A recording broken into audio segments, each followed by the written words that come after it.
Dobrý deň, dámy a páni. Vítajte v krátkej prezentácii projektu GetPay Social, kde ako vidíte, u mňa je už zárobok takmer $1400, čo už však stav neaktuálny, už je to takmer $1500, čo teda znamená, že o projekt je obrovský záujem.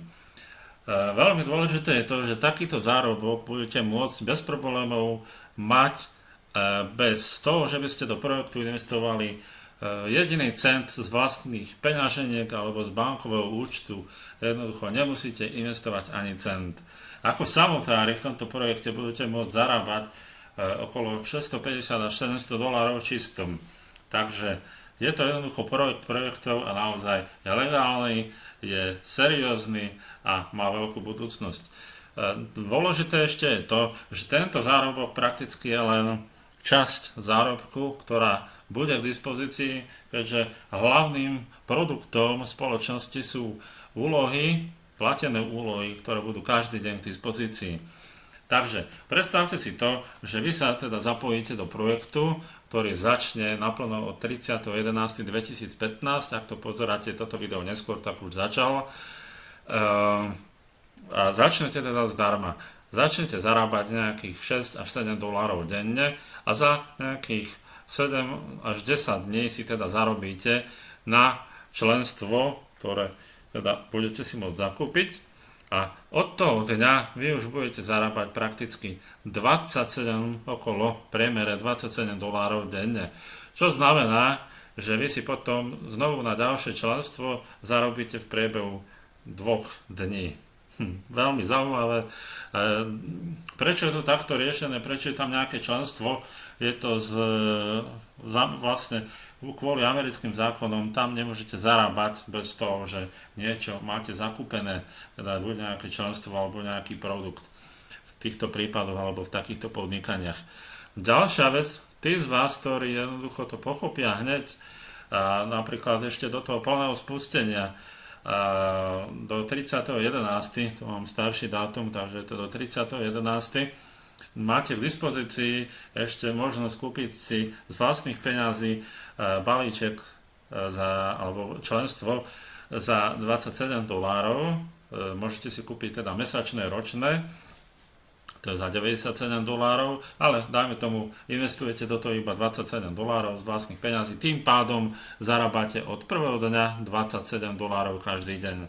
A keď si vo vašej štruktúre niekto zakúpi toto členstvo, dajme tomu aj zo zárobku, to je teda $47, alebo ešte predtým z vlastných peňazí, tak zarábate 40% z prvého levelu a 10% z druhého levelu. Takže je to z tohto hľadiska veľmi, veľmi zaujímavé.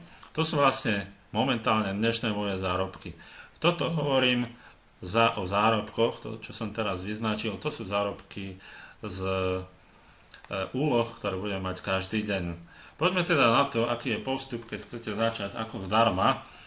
Takže v prvom rade budete robiť úlohy, teda tie tasky každý deň, bude ich menej vzhľadom k tomu, že budete členom zdarma a nebudete premium člen a zarobíte okolo $6 až $7 denne bez akýchkoľvek registrovaných ľudí vo vašej štruktúre. Ak však budete mať registrovaných ľudí, tak zarábate aj z robenia úloh ľudí vašich priamo registrovaných. Potom za pár dní, teda ono to vychádzalo podľa tej tabulky za 7, dáme tomu za 7 až 10 dní, tie odmeny za tie úlohy sa budú pohybovať, budú rôzne, nebude to stále rovnaké, niektoré úlohy budú lacnejšie, niektoré drahšie, ale ten priemer bude nejak zostávať. Takže za tých pár dní si zarobíte na to premium členstvo, zaobstaráte si ho z vašich zárobkov, teda nezoberiete peniaze z vlastnej peňaženky, čo bude pre vás znamenať to, že už nebudete zarábať okolo $200 mesačne, ale okolo 800. Samozrejme, ja som vám hovoril, že čistom to bude vychádzať nejakých 660, 650 až $700, keďže tam si zakúpite ešte aj to členstvo.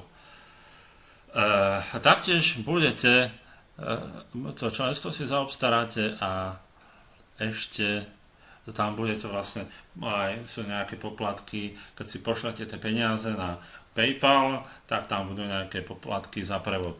Taktiež budete teda zarábať členstva vašich priamých registrovaných a taktiež aj z druhého levelu aj z ich členstva, teda keď si kúpia členstvo za $47 zo svojich zárobkov, tak vy získate z toho 10%, z toho druhého levelu to je $4,7, celkom pekné. Ale aj z ich robenia úloh, takže budete zarábať aj z členstiev, aj z tých úloh, čo budú oni robiť. A môžete si potom tým pádom vyberať peniaze na PayPal. Vždy, no toto vám ešte vysvetlím, teda vždy ide 10% zo zárobku do štruktúry a spoločnosti a z toho získavame 40% z našich priamých registrovaných a 10% z druhého levelu. V prípade zárobkov za upgrade je to 40% ceny upgradeu zakúpeného priamým registrovaným a 10% z druhého levelu. V tomto prípade treba mať ale upgrade. Ak upgrade nemáte a spraví ho niekto pod vami, to znamená, že je tu tzv. Pass up, čiže sa provízie budú prerozdeľovať nad sponzorom, ktorí majú zakúpené členstvo. Teda ak ho ja nemám, to členstvo, a môj priamy registrovaný si ho zakúpi, tak môj sponzor, ktorý má členstvo, tak ten dostane peniaze a ja ich mať nebudem. Ale to členstvo bude úplne bez problémov zakúpiteľné zo zárobkov. Takže takto nejako to vyzerá, je to veľmi jednoduché, verím tomu, že som vám to vysvetlil, nemáte čo stratiť, máte možnosť iba získať, majiteľ je seriózny, čestný človek s rodinou, prakticky závodov, takže určite jednoducho môžete rátať s tým, že projekt je maximálne seriózny, sú v ňom viacerí ľudia, máme support, podporu, ktorá odpovedá, bez problémov pomáhajú, takže naozaj je to geniálny projekt, ktorý stojí za to. Ja verím tomu, že sa zapojite sa určite, alebo pridajte sa do facebookovej skupiny, ktorá je veľmi dôležitá, kde budete mať všetky informácie a myslím, že to je tak všetko. Ja vám teda ďakujem za pozornosť, majte sa krásne, držím palce a prajem správne rozhodnutie. Dovidenia.